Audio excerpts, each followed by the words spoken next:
It's been over 2 weeks since last episode of Sonic Sperg-Out. The reason I delayed is because I went and played some games to reanalyze what I liked, what I didn't like about this series, and moreover, get other people's opinions, asking them, what do you like, what do you dislike about this series?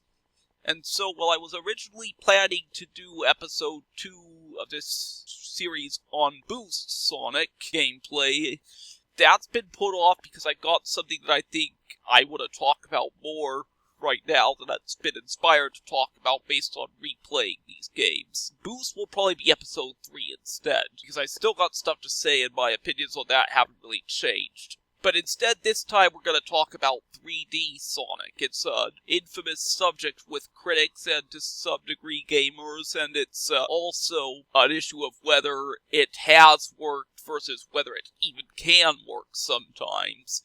And to weigh in on my attitude, I'm going to point out things that have been done in 3D Sonic, both by Sega officially in their games and by fans, and also compare them to two-dimensional games when relevant, and another series which I won't announce ahead of time, but you'll understand where I'm going with this when I mention it, and that'll give you an idea of where I'm coming from. So, first we're going to talk about the loop-de-loops Sonic goes through, similar to how roller coasters or Hot Wheels cars go through loops that put them upside down briefly, and they go through if they've maintained enough momentum. And we're going to talk about those because they are a big subject cited by people who say Sonic doesn't work in 3D because the loops are pointless. So the key point these people make, which is true enough, is that compared to the old Genesis games that were in 2 dimensions, in 3D Sonic games, at least the ones made by Sega, almost every loop has a boost before it, or if not a boost before it, at least an inevitable place to accelerate at some point before the loop. And the reason this is criticized, among other things, is it's removing the original point of the loops, which is to be an impediment if you're not going fast enough, because then you won't get through them. But also, when people see boosts before the loops, they inevitably have to question whether the loops even work physically, which is actually a question of whether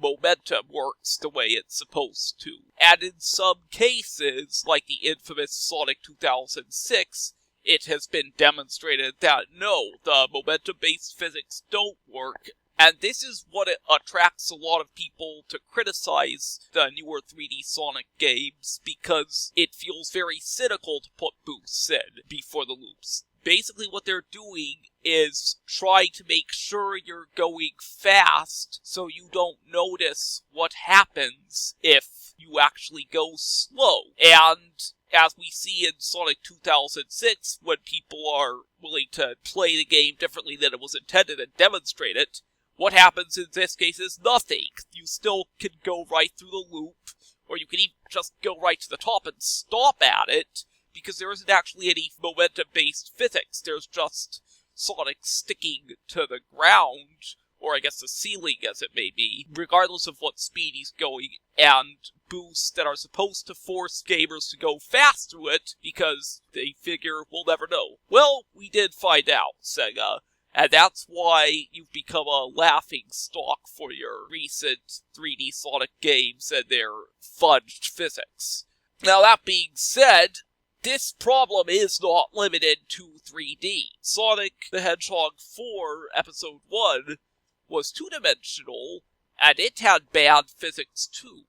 And more recently, we've seen a video shown of classic Sonic's two-dimensional gameplay in Sonic Forces, and here too, there's a boost right before a loop, which, for many, is a damning sign that Sega still, or rather once again, has not put in working momentum physics. They're just putting in boosts to make it so you don't realize that there are no momentum physics affecting the loops. Now, that's bad. That's pretty bad as a reflection on Sonic Team's competence as of now. But at the same time, well, we've seen that it's not just in 3D where Sega can skimp on momentum-based physics. We've seen that it's not just in 2D that they can be applied, because we've seen fan games made by people who weren't even paid money, and they've done it. They've made games where there's enough momentum-based physics programmed in that loops do function physically in the way they do in the old 2D games.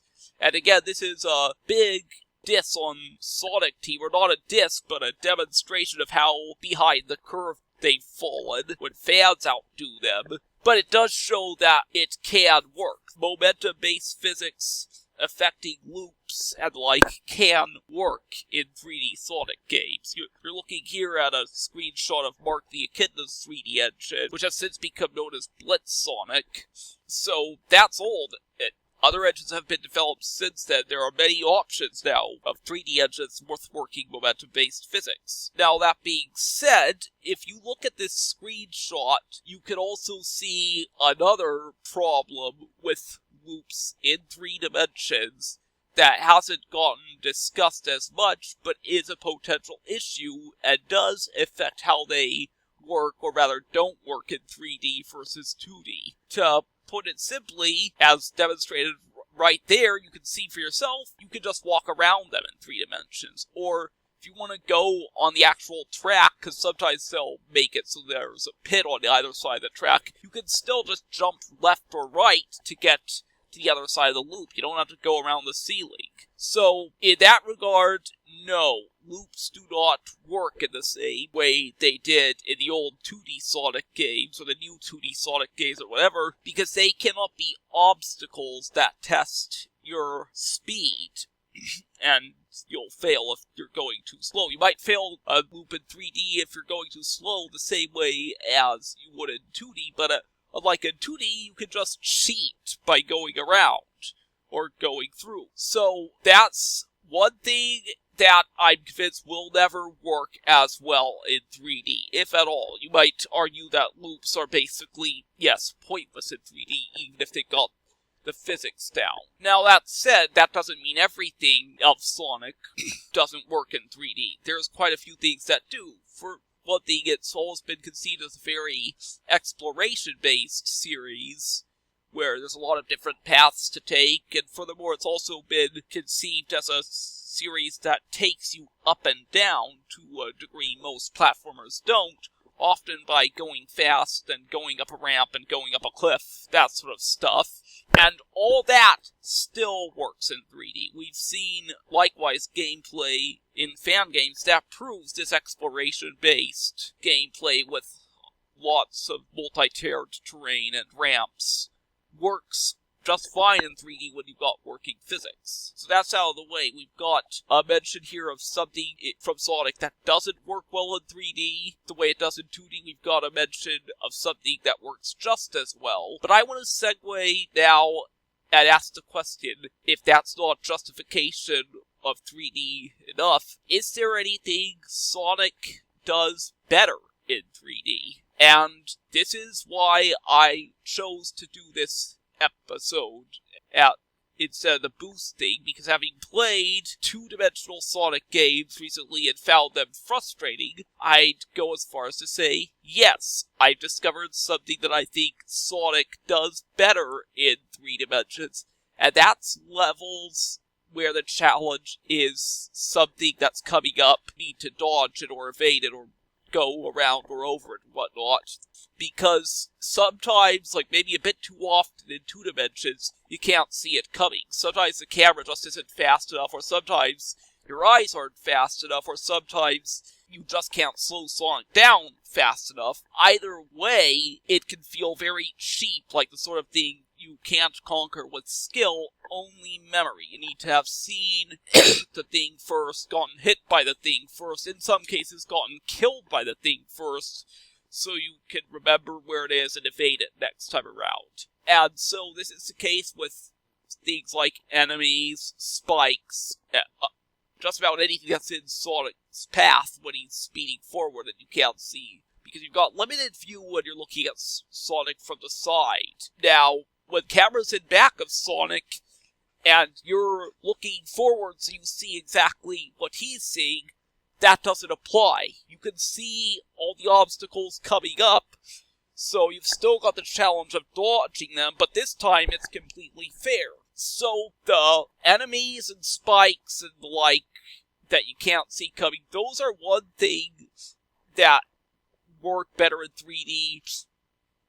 Those are things that work better in 3D because it's more fair when you can see them coming.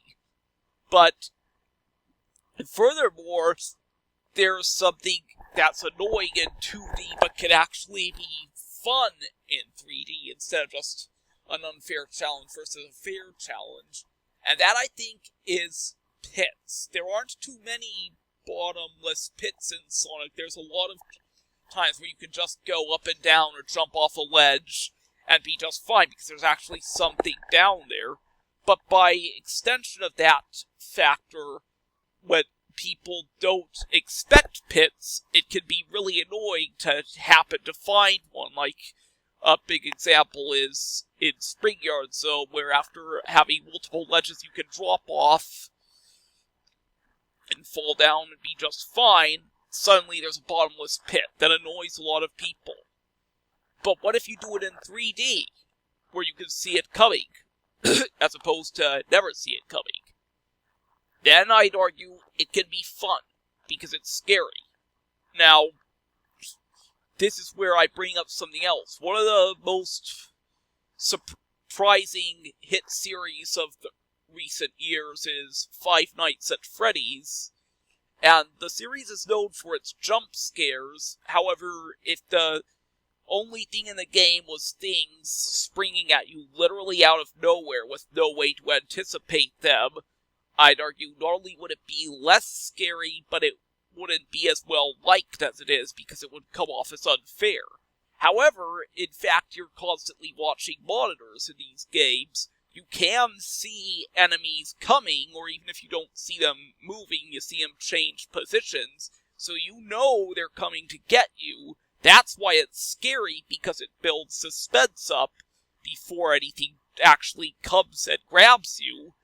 And that's also why it's fair, because it can see it coming. So likewise, 3D Sonic has the advantage of giving you the option to see a hazard, such as bottomless pit or a spike pit or whatever. And it's not only fair because you can see it all the time, it's scary. So we've established early in this video that, if it wasn't clear already, Sonic level design is frequently like roller coasters, and as such it's got the loops, but those, as mentioned, are a factor of roller coasters that don't really work as well in 3D Sonic games. But as compensation, the vertigo part of roller coasters works better in 3D Sonic games. You see this position of Sonic Heroes, where you constantly look down. You're on a grind rail, you're looking down, there's a pit beneath you. That's not the only case in a game where it's like that. Sonic Heroes is full of such stuff, and I'd argue that even though it's got a lot of flaws, I think Sonic Heroes did the best job of scaring people with pits, because it milked 3D and big levels in 3D to their utmost in that regard. So that's what I think makes 3D Sonic redeemable, because you could actually see hazards that can kill you. Those hazards go from annoying to very motivating and thrilling, and so I think that's what I would like to see more of in 3D Sonic in the future. Obviously, there's other stuff that needs to be addressed, and there are still factors that can worsen gameplay, even if it has those thrilling bits. And in some cases, it could outright ruin the gameplay if it's bad enough. However, those are a factor in favor of 3D Sonic, so that's my thoughts about it as of now.